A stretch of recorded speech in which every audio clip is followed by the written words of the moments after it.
grupo na ang sentro ay ang Panginoong Jesus, at may isang malungkot na grupo, a funeral procession, and the dead was a young man. He was an only son. Siya naman ang sentro ng atensyon. Dalawang grupo, marehong maraming tao na sumusunod, dalawa ang sentro ng atensyon. Yung isa ang Panginoong Jesus, who is life, at yung isa naman isang young man who was dead.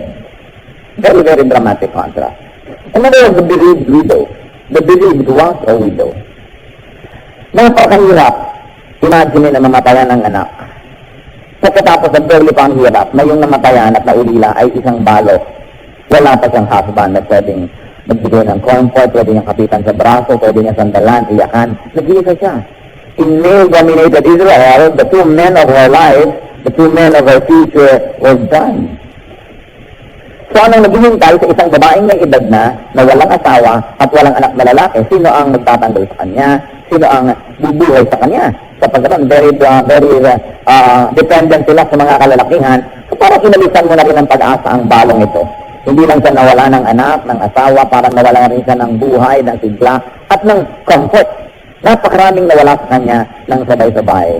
At mapapansin natin, a large crowd was with the widow. Napakaraming nilang nakipaglibing. Most likely, she was a very fine woman. Kasi kung isa siyang babaeng nakakainis, siguro walang makikipaglibing. O konti lang. Or this was a very fine family. Maganda siguro ang kanilang pakitungo sa kanilang kapwa. Kung kaya naman, maraming nakikirama. You know, your funeral crowd is the gauge of how you touch other people's lives. Except in a few cases, na nabuhay ka as a hero in a time of oppression na walang makipaglibing sa'yo dahil pinagbabawal ng gobyerno ang makipaglibing sa'yo, that's another story. Or you die very, very quietly, though you're a great person. But usually, ito ang ating last performance of your life, yung may mga nakikipaglibing ba sa'yo, o wala. So, pwede po natin maisip na itong mga ito yung mabubuting mga tao dahil napakaraming nakikipaglibing sa kanila. The focus of this crowd was a dead man. So, there, in the town gate, meeting two groups, life and death coming face to face. Jesus who is life, and a man who was very, very dead. What do we see here? A very compassionate reaction from the Lord. Sabi sa chapter 13, when the Lord saw her, his heart went out to her. Ang pakikidalamhati, pagkaunawa at pakikilungkot ng Panginoon ay napakalinaw na inilarawan dito. Our heart went out to her, and the Lord gave a loaded message. There was a loaded, very loaded message from the Lord. At sabi niya po sa babae, don't cry. Sa namatayan, sabihin mong don't cry, napakadali siguro sabihin, easier said than done. Madaling sabihin kasi hindi ikaw namatayan. Pero, hindi lang empty yung sinabi niya na don't cry. At ito po naman yung mag-ingat kayo, huwag niyo sasabihin sa lahat ng namatayan, don't cry. Kasi may ginawa si Lord na dahilan kaya sinabi niyang don't cry. Luke 7:14 to 15, then he went up and touched the coffin, and those carrying it stood still. He said, young man, I say to you, get up. The dead man sat up and began to talk. And Jesus gave him back to his mother. So kaya naman pala sinabing, don't cry. Itigil mo na yung pag-iyak at gagawa tayo ng dapat gawin na isang mabuting bagay. Hindi, wala naman kayo ginagawa doon sa namatayan, papatigilin yung umiyak. So kaya yung don't cry, sabihin na naman, bubuhayin mo ba? Hindi pala, tumahimik ka dyan, ayaw mo kung umiyak. No? Isang hilig-hilig natin umawat. Bakit nga ba lahat ng umiiyak ka namamatay? Tinipigil. Hayaan yung umiyak. Kasi, para makarelease yung emotion. Para hindi bigla na lang namigas. Hayaan yung umiyak. Bakit tinipigil umiyak? At yung sumasama, gano'n ako. Huwag rin tigilin. Kasi naman niya ito tumigil. Habang pinipigil mo, lalong gusto tumalong doon sa hukay. Hayaan nyo lang na ma-express ang kanilang mga gusto. Gusto pang tingnan nyo, baka isa rin nyo na. Tingnan, mamaya kung 5 oras pa rin nakatingin ka, nagsusunod mo gagawin, isa rin nyo na. So, bakit laging pinipigil yung gusto mong dalamhati? Alam niyo yung pinipigil, lalong nang gigigil. So, hayaan. Pero sabi sa Lord, don't cry.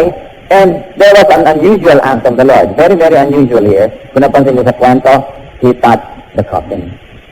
Sabi niya, huwag po kayong umiyak. At lumapit siya doon sa buhat-buhat na taul at kanyang hinipo. Bawal yun. Sa law ng Israel, you don't touch the dead, you don't touch this coffin that carries the dead. You don't do that. Because the dead is unclean. But the Lord, in his ministration to this widow who was very sad, broke human rules. Alam mo kasi yung rule, yung mga religious rules, mga human rules, hindi naman laging yun ang rule ng Diyos. Alam niyo, one thing I have discovered in the many years ang pag-aaral ko ng Biblia, kadalasan, mas mahigpit ang pastor kaysa sa Diyos. Mas mahigpit ang relihiyon kaysa sa Diyos. Mas mahigpit ang mga kapatiran kaysa sa Diyos. At ang Diyos, mas madaling magpatawad kaysa sa mga kapwa Kristiyano. Kaya dapat nalalampasan natin yung relihiyon, nakakarating tayo doon sa tunay na Diyos para nagiging relevant yung pananampalataya.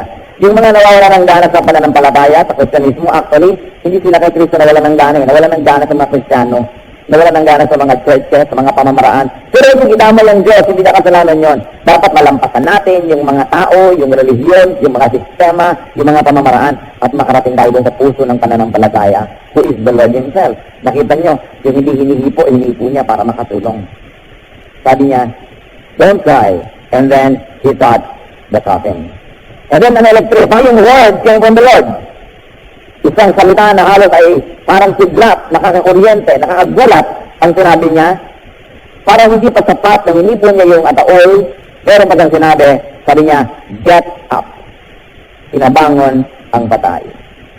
Nakasyak na nga ang mga tao, hinipon niya, nakasyak pag pinabangon niya at makasyak naman ang nangyari. There was a shocking reaction to the Lord's word.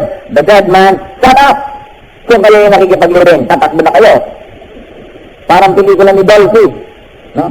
Mga nakaburol na bumabangon, nagkakaroon ng malalaking katatawanan at takbuhan. Kayo ba kung kaya nandun? Tatanong ko kayo, kahit kayo yung nanay. Biglang bumangon yung patay, may tali pa dito, may pera sa mata. Hindi kayo tatakbo. So, it is very shocking that the dead man sat up and began to talk. Nagsalita, pasabi siguro, tubig! Sa katagalan niya na uhaw. And then a most kind gesture is what you will notice here. The Lord gave the young man to his mother. Sabi, eto na uli ang anak niyo na itinatangis ninyo at nabuhay ng muli. So Luke 7:16-17. They were all filled with awe and praised God. A great prophet has appeared among us, they said. God has come to help his people. This news about Jesus spread throughout Judea and the surrounding country. So what else we see in the story? A most appropriate action. The people were filled with awe, the people feared God, and the people realized the deeper message. Ano po yung malalim na mensahe ng nangyari na ito, nakagimbal-gimbal, that God has come to help His people.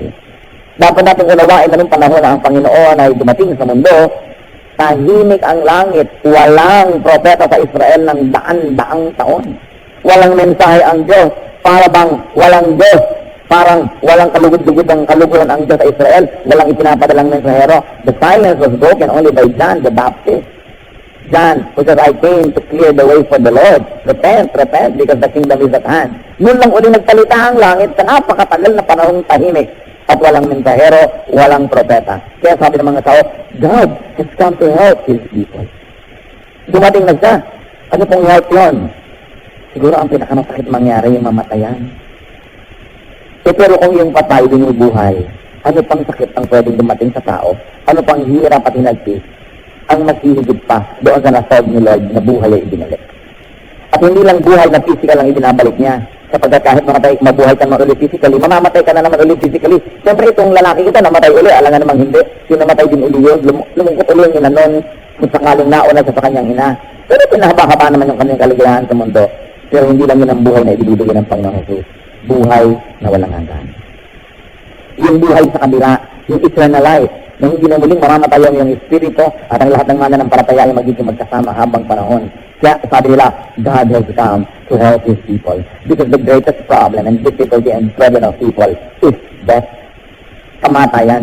Kamatayan na nagpahiwalay sa'yo sa mga mahal sa buhay, nagpahiwalay sa'yo sa Diyos, tapos ka sa impyerno, napakalaking problema. Kaya sabi sa Bible, where, O death, is your sting? Nasa ng iyong kamandag? Ngayon narito na si Jesus, bali wala na ang kamatayan. Kaya sabi ni Paul, for me to live is Christ, and to die is gain. Because when I die, I miss my God. So nawalan ng kamandag, nawalan ng tibo, nawalan ng pananakot at kapangyarihan ng kamatayan dahil kay Jesus. And then, the news about the Lord spread all over the region. Kumalat ang balita tungkol sa kanya. Natural, pag-uusapan yun, biruin nyo, isang taong patay na buhay at napakaraming saksi. Hindi ba napakaraming nakikipaglibing at napakaraming kasunod ni Lord? Nagtagpo yung dalawang malaking grupo na yan dun sa tarangkahan ng bayan at pagkatapos ang patay ay nabuhay, napakaraming magkakalat ng balitang yan at napakaraming magsasabi. Ano pang kinalaman natin sa kwento? Marami. At isa sa mga natin matutunan dyan, brothers and sisters, life is what you focus on. Kung ano ang titigan mo sa buhay, yun ang iyong makikita. Crowd A was sad because it was focused on the dead man. Crowd B that was coming into the town was happy, hopeful, upbeat, and excited because it was focused on Jesus Christ. Saan kayo nakafocus sa buhay? Laging may namamatay, laging may buhay, may ipinapanganak, may namamatay. Something's lost, something's gained in living every day. What do you focus on? If you focus on your losses, you will always be sad. But then the law of impenetrability says that one thing occupies one place at one time. Unless you lose something, your hands will not be free enough to receive a new thing. So you say goodbye to something, you say hello to someone. Napakahalaga po na nakikita natin na ganun ang cycle ng buhay. Life is what you follow. Life is what and who you follow. Are you following a procession of a dead man? Or are you following the mark of the living God? Ganyan din sa mga relihiyon. Ang sinusundan ba natin ay isang false religion, isang religion ng mga patay at mga leader na namatay na hindi naman nabuhay muli. But Jesus, namatay ngunit nabuhay muli. Kaya ang mga sumusunod sa kanya, may buhay na walang hanggan. Life is who you follow. Nakita niyo po yung mga sumusunod sa kanila, sa mga drug lords, mga nagda-drugs, ano nangyayari sa buhay nila? Yung mga sumusunod sa Panginoon, ano nangyayari sa buhay nila?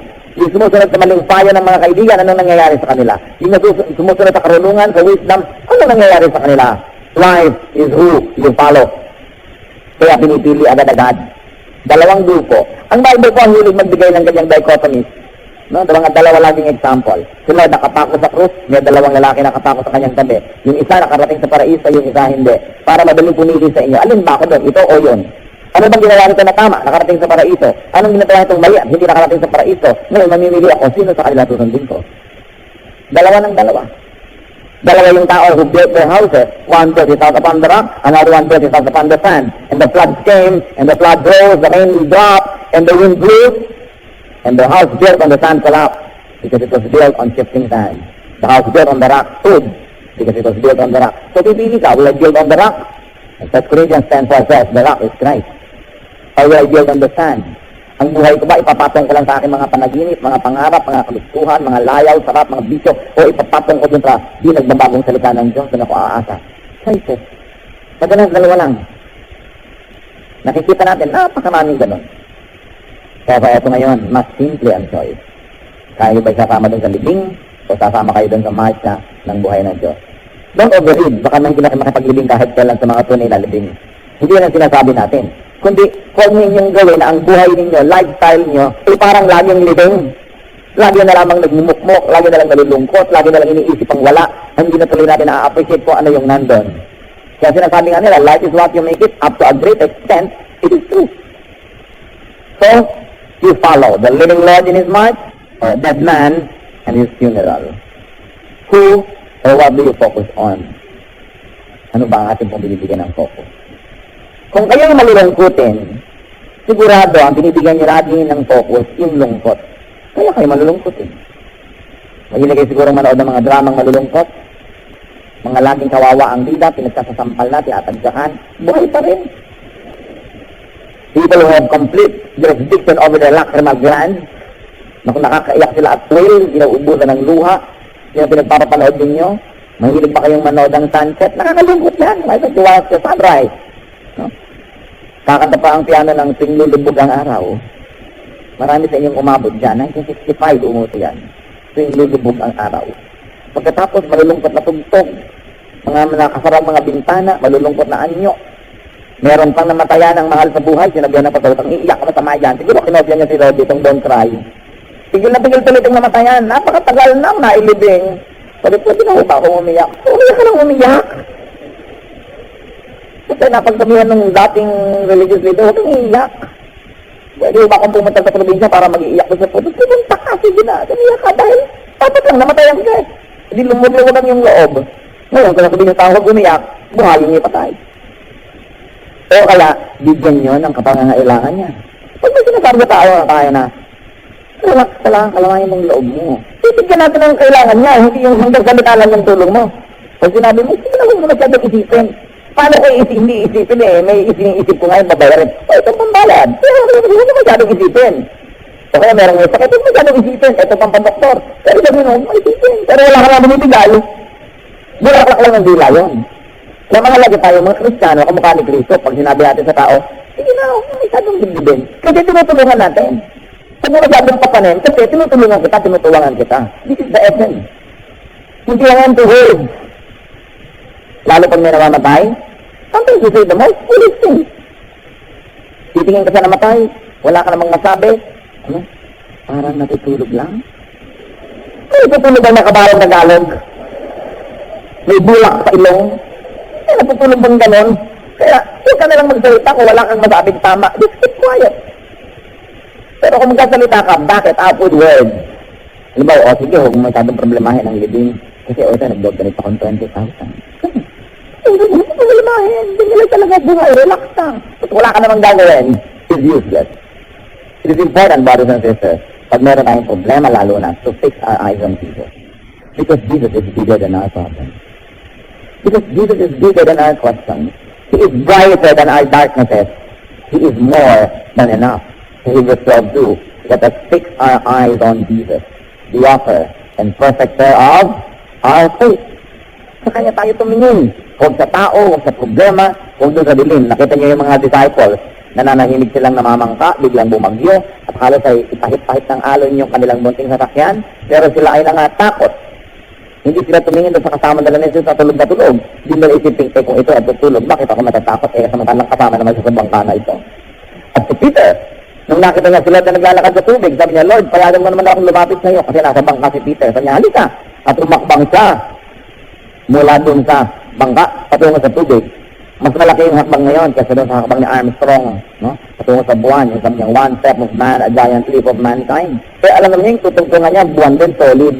Pero si Peter, tumungtong sa tubig, napakalaking exercise of faith. Isang paa, tapos dalawang paa, tapos naglalakad siya sa Panginoon, papalapit, no? Naglalakad sa tubig. But, the Bible says, he began to look at the waves and the wind. Kasi yung wind, nadalang tubig, so halos nagiging visible yung wind because of the water. And he began to sink. Nung umalis ang kanyang paningin kay Jesus at tinignan niya yung mga alog, yung malalakas na hangin, nag-umpisa siyang lumubog. Sa ating ding buhay, mga kapatid, pag may suliranin, pag may mabigat na dala, pag yung problema ang tinitigan mo at hindi si Jesus, lulubog ka ng lulubog. But Jesus is bigger than any problem that you can have. Bakit kailangan na tumingin ka na sa maliliit ay tingnan mo yung malaki, ang Panginoon? And what else can we learn from the story? Christ sympathized with the bereaved. Siya po ay lubos na nakiisa at lubos siyang nakiramay. Siguro, dahil alam naman ng Panginoon ang mangyayari sa kanyang buhay, naalala rin niya, nakarelate siya sa widow dahil mangyayari rin yon sa kanyang ina dito sa lupa, si Gireng Maria. Because even Mary would become a widow and lose her son, Jesus. At alam natin, no, ang Panginoon ay nakapako sa krus. Hindi ang sarili niyang inaalala niya si Mary, matanda na, balo na rin kasi after 12 years old nang mention kay Lord, hindi na na-mention ulit si Joseph. So apparently, namatay na rin, naging balo na rin si Mary. Kaya ito ngayon si Lord, na magiging dapat ay kanyang taguyod sa pagtanda, namatay din, paano na naman itong balo. Kaya sa John 19, 26 to 27, ay ibinilin ng Panginoon sa apostle na si John si Mary. When Jesus saw his mother there, this is at Calvary sa crucifixion, and the disciple whom he loved, standing nearby, he said to his mother, "Dear woman, here is your son." And to the disciple, "Here is your mother." From that time on, this disciple took her into his home. So, ibinilin ng Panginoon kay John si Mary. Dahil matanda na, at inampo na ni John si Mary, pinatira sa kanyang bahay. Nadalaw ko po yung bahay sa Turkey, ang city of Ephesus, na pinaniniwalaan doon daw namatay si Mary kasi yun ang bahay ni John in this very thriving city. Pero dapat po natin tingnan na si Mary ang hinabilin kay John. Hindi si John ang hinabilin para alagaan ni Mary. Nabaligtad kasi. Sabi kasi ng iba, ayan, kasi si John ay apostle, siya ay disciple, Therefore, represented niya ang lahat ng other disciples, and the disciples represent humanity. Pagkatapos ginawa si Mary ang mother ni John, therefore Mary became the mother of all humanity. Yun po yung logic eh. Therefore, Mary became the protector of all humanity, kaya sa kanya kalalapit, sa kanya ka magdarasal. Baligtad. Si Mary po ang pinaalagaan kay John kasi matanda na. Kung bakit binaligtad nila yung nananahimik kayo si Mary, lagi mong inaabala, gusto mo i-protect ka, panalangin ka, hindi mo bigyan ng kapayapaan at manalangin ka na lang diretso sa Diyos para makapagpahinga naman. Si Mother Mary. Dahil hindi naman niya ministry, napaglingkuran tayong lahat, misreading lang nitong John 19, 26 to 27. Huwag niyo po nga kalimutan, from that time on, this disciple took her into his home. Siyang nag-alaga doon sa matanda. Kaya mahalaga. Siguro, naisip yun ni Lord, mangyayari ito balang araw sa mga taong close sa akin. Kaya gano'n na lamang ang kanyang pagmamalasakit sa babaeng balo. If Christ sympathized with the bereaved, then Christians are to sympathize with the bereaved also. Because we are little Christ. What does it mean to be a Christian? Little Christ. So kung siya kayo maawain, tayo rin dapat. We are to sympathize with those who are in pain, with those who suffer. James 1:27, religion that God our Father accepts as pure and faultless is this, to look after orphans and widows in their distress. Napakalapit sa puso ng Panginoon ang mga ulila at mga balo. At lahat ng mga mahina, walang kalakasan para sa sarili, walang tinig para sa sarili nila, hindi makapagsalita, hindi makakibo, hindi makatutol kung sila mga naaapi, ito mga taong tayo malapit sa Diyos. At tayo mga Kristiyano, dapat tayo ang nangungusap para sa kanila, tayo ang nakikipaglaban para sa kanilang mga karapatan, tayo ang tumutulong at sumasagot sa kanilang mga pangangailangan. Dahil si Kristo mismo na ating Diyos, pinakita sa atin yung ganung halimbawa. What do we notice in the story? Christ touched the coffin in order to connect. Hindi po. Si Lord nahilig siya ng touch. Yung bulag, hindi po niya yung mata, yung mga pilay, hahawakan niya sa kamay, meron siya laging touch. Pati yung babaeng balong binutugo, humawak sa laylayan ng kanyang marot, nagkaroon ng connection, na-bless.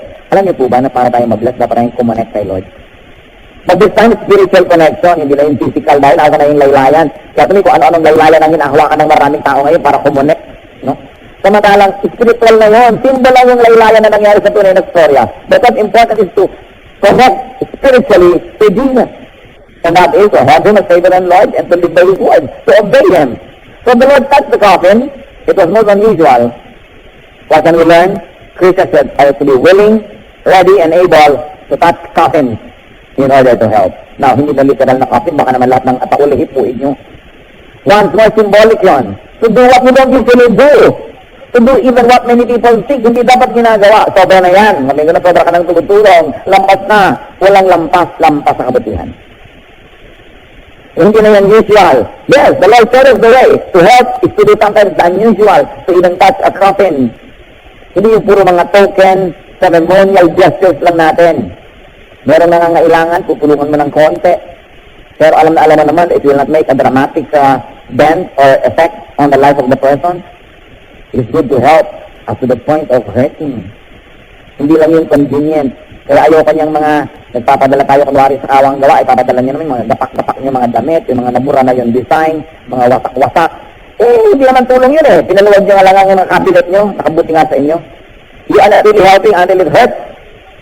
Kaya dapat tumutulong po tayo. The Lord showed us the way. Went out of the way. So unconventional. Touch a coffin. So when we help people, it should be beyond token gestures. Meron talagang substance at meron talagang bunga. Pansinin niyo ba, those who were carrying the coffin, there was something about them. Hindi yung, huwag niyo akong abalahin. If the Lord likes to touch you through a Bible study, it's good to stand still. Itigil mo man ang ginagawa mo, ang iyong mga busy schedule. Drop it, stand still, so that the Lord can touch you through a study. If the Lord is touching you through a message, stop doing what you have to do. Tumigil ka ng katetext ng lihim dyan sa loob ng iyong bag. Diba? Stand still and let the Lord touch you through His Word. Yung ginagawa nila, yung business nila, they should be progressing towards the cemetery, but what did they do? They stood still. They stopped their business to allow Jesus to touch them. Christian, you've got to stop what you're doing if the Lord is touching you. Hindi yung busy ka naman, sobrang busy, wala ka na rin panahon sa Diyos. Itatouch ka ni Lord through prayer and devotion. Busy ka rin, lagi kang umaanda. Late na ako. Stand still and do your devotions. Gumising ka ng mas maaga para matouch ka ni Lord. Hindi ka lagi nagmamadali. You know, you should not mistake activity for achievement. I have seen so many people who are so busy but are actually not achieving anything. Mahirap pa rin, hulugan pa rin ang payong, budget pa rin ang kinakain, hati pa rin sa itlog ang kanilang mga anak, pero busy. Dapat, kahit tayo busy, at dapat naman tayong busy talaga, pero not too busy to the point that you have no time for God. And you have no time for the Lord. At lagi mong inaapura, ang haba-haba naman ng worship na ito, kailan ba ito matatapos? Yung gusto mo nang lumakad at ilibing ang mga ililibing mo. If the Lord is touching you, stand still. And let the Lord do His thing. Alam mo sabi sa scripture, be still and know that I am God. Kailangan marunong tayo magbigay kay Lord ng undivided time, undivided attention. It is important. And then what else do we notice in the story? The word of Jesus brings life. Sabi niya, get up. And the man got up. Wala na siyang maraming mga seremonya, mga pagulong-gulong, mga padrama-drama, mga rarara, wala na. Sabi lang niya, get up. And the man got up. Jesus is the word of life. Jesus is the word of life. His word is life. Nakikita po natin ang Diyos nung kinikreate ang mundo. Sabi niya, let there be light, and there was light. Let there be like this, and there was like this. Napakamakapangyarihan ng salita ng Diyos. Kaya yung mga nakikinig ng salita ng Diyos, binubuksan ang puso nila sa salita ng Diyos, may nangyayaring mga himala sa kanilang buhay dahil makapangyarihan ng salita ng Diyos. Kaya dapat binibigyan mo ng parahong pakinggan, paglimilimiin, isipin. Hindi basta-basta lang pinapalampas sa tenga natin at tapos na. Makapangyarihan ng salita ng Diyos.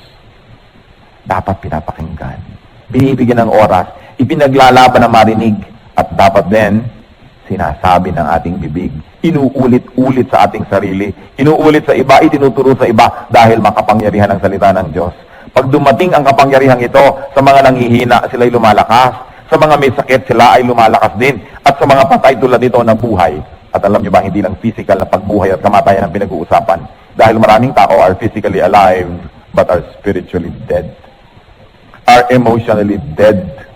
Naglalakad lang pero parang zombie. Walang pinupuntahan. Malayo ang tingin pero walang tinatanaw. Lalo't iniwan ng nobyo. O kaya hindi nabayaran ng nagkautang. Nakatulala. Wala sa sarili. Ang daming taong ganon.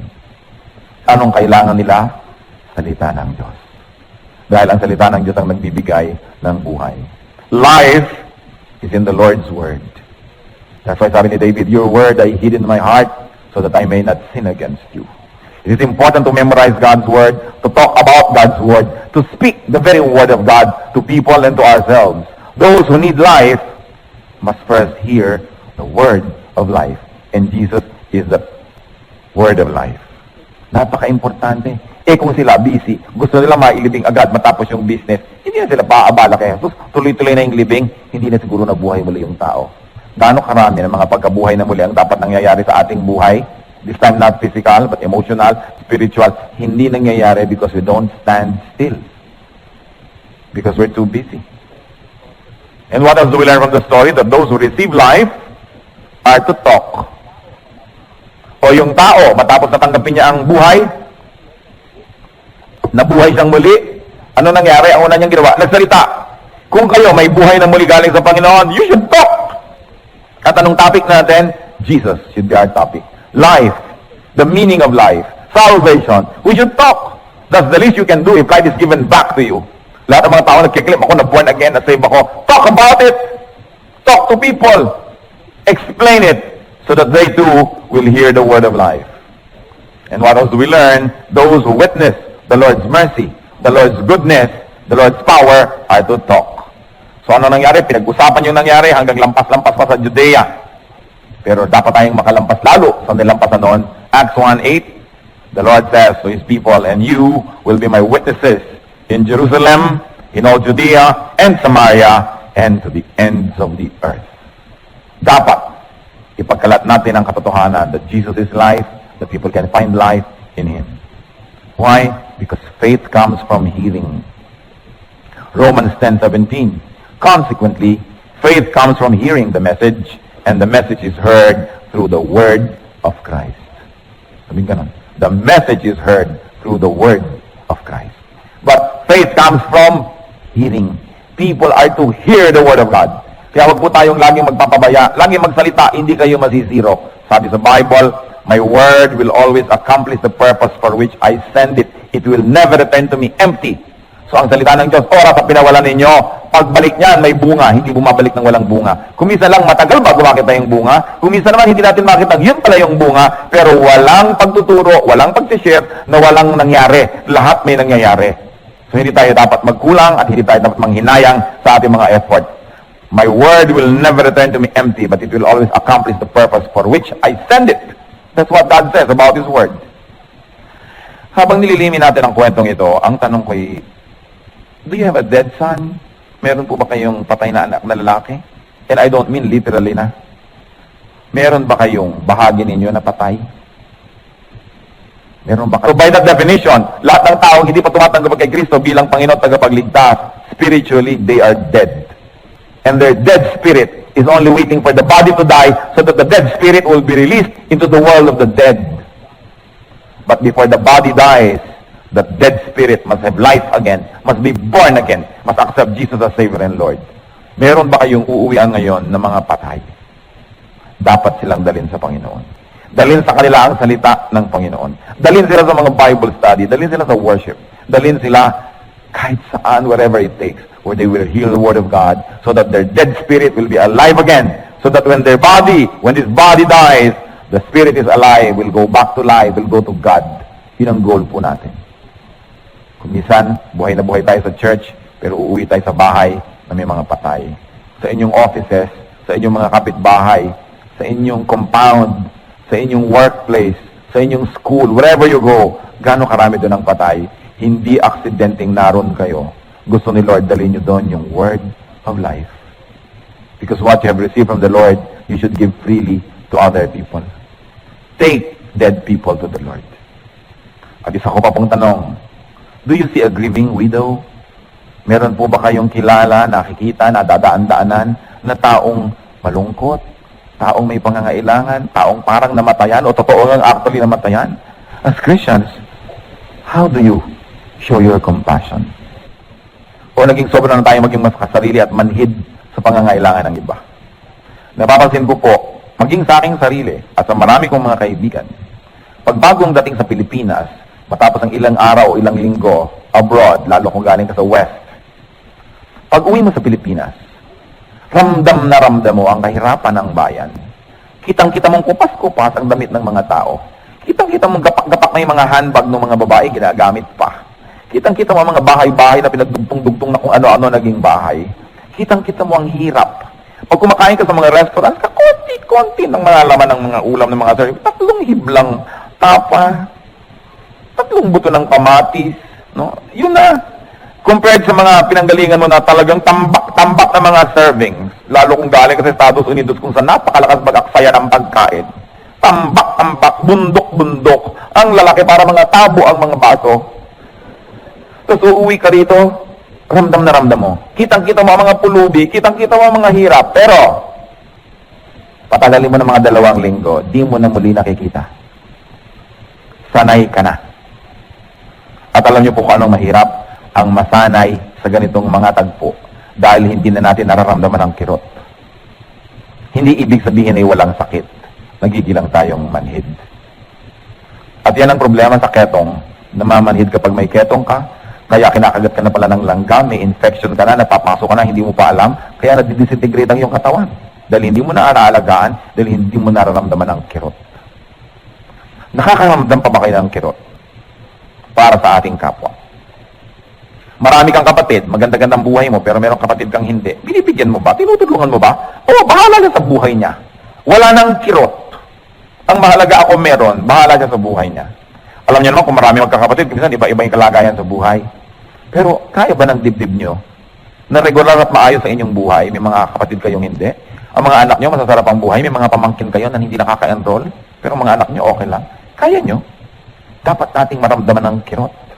Kasi kung mismo sa biological mo mga kapatid, kaya mong ignorin ang ganyan, di kaya mong ignorin na maraming street children, maraming mga nagugutom, na maraming mga pulubi, Pwede, siguro hindi natin siguro kayang masolve ang lahat ng bagay na yan. But if you will solve and help the problems in your immediate vicinity, and if everybody of us will do that, actually changes will happen.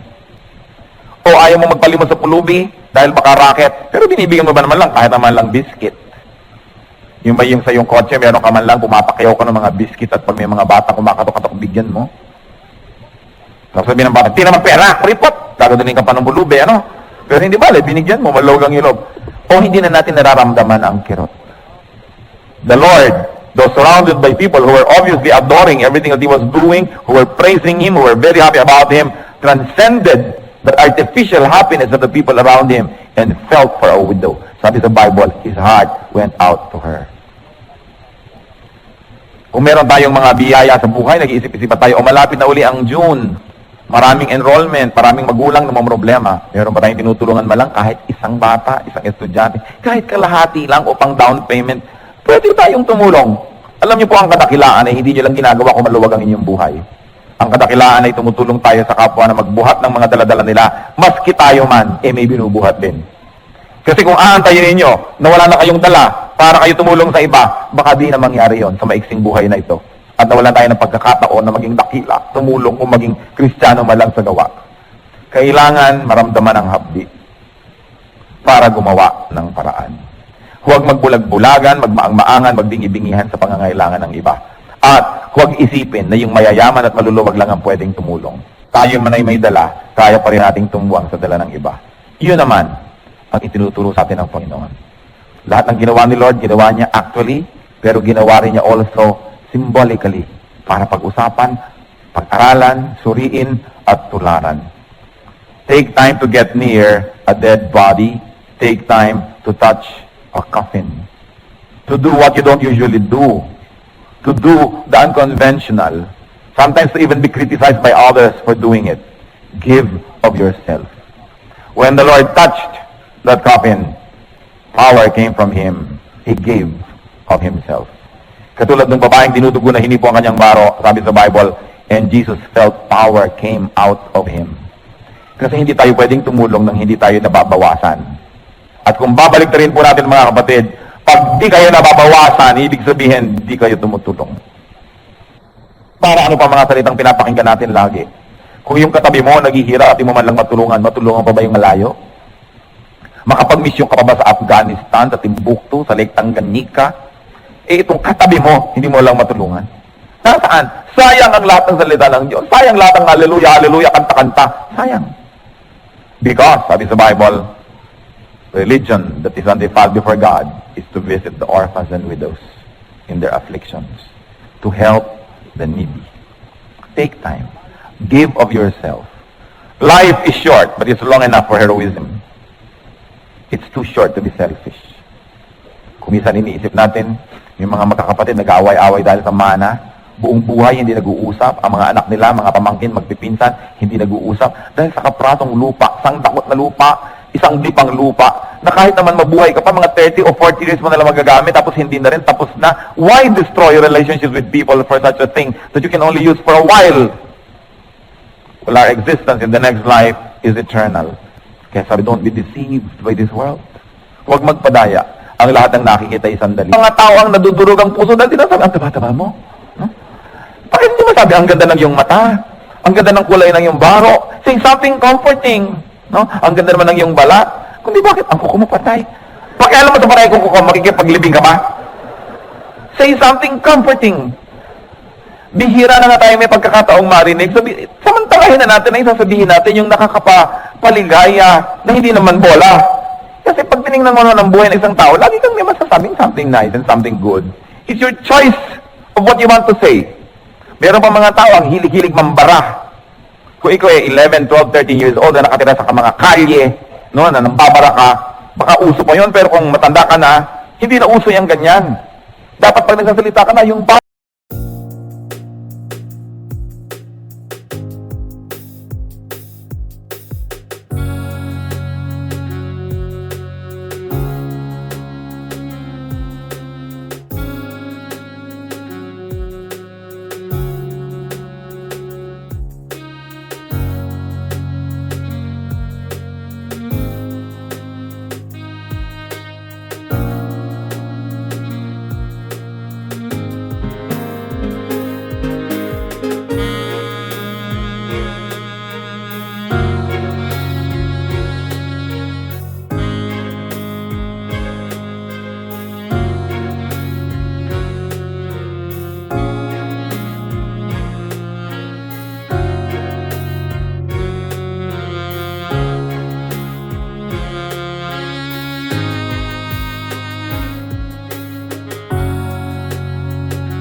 positive. Hindi na yung pag may taong dumarating, ninenervous ka.